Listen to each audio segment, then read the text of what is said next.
বাংলাদেশে চলমান রাজনৈতিক সংস্কার সত্ত্বেও ধর্মীয় স্বাধীনতা নিয়ে এখনও গুরুতর উদ্বেগের কথা জানিয়েছে যুক্তরাষ্ট্রের আন্তর্জাতিক ধর্মীয় স্বাধীনতা কমিশন USCIRF।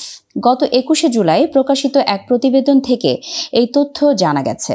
প্রতিবেদনে বলা হয়েছে, অন্তর্বর্তী সরকার রাজনৈতিক স্থিতিশীলতা এবং ধর্মীয় স্বাধীনতা উন্নয়নে বেশ কিছু সংস্কার উদ্যোগ নিয়েছে। তবে এসব পদক্ষেপ সত্ত্বেও ধর্মীয় স্বাধীনতার বাস্তব পরিস্থিতি এখনও উদ্বেগজনক রয়ে গেছে। মে মাসে বাংলাদেশ সফর করে কমিশনের একটি প্রতিনিধি দল।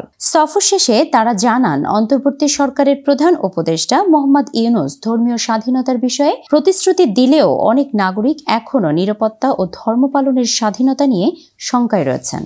প্রতিবেদনে সংবিধান সংস্কার প্রক্রিয়ার বিষয়টিও উঠে এসেছে।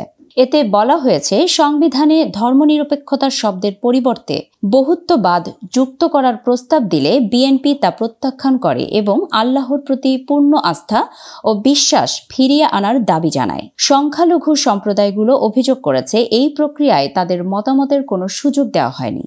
যুক্তরাষ্ট্রের এই প্রতিবেদনে হেফাজতে ইসলামের প্রতিবাদের কথাও উঠে এসেছে।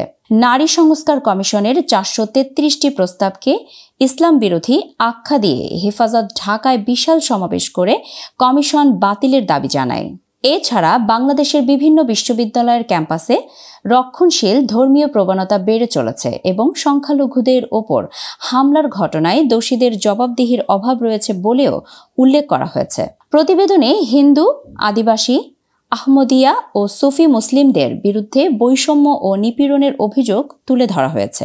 এছাড়া আসন্ন জাতীয় নির্বাচনকে ঘিরে সহিংসতার আশঙ্কা থাকলেও সরকার এখনও নির্ভরযোগ্য ও কার্যকর কোনো কৌশল উপস্থাপন করেনি বলে মন্তব্য করেছে যুক্তরাষ্ট্র।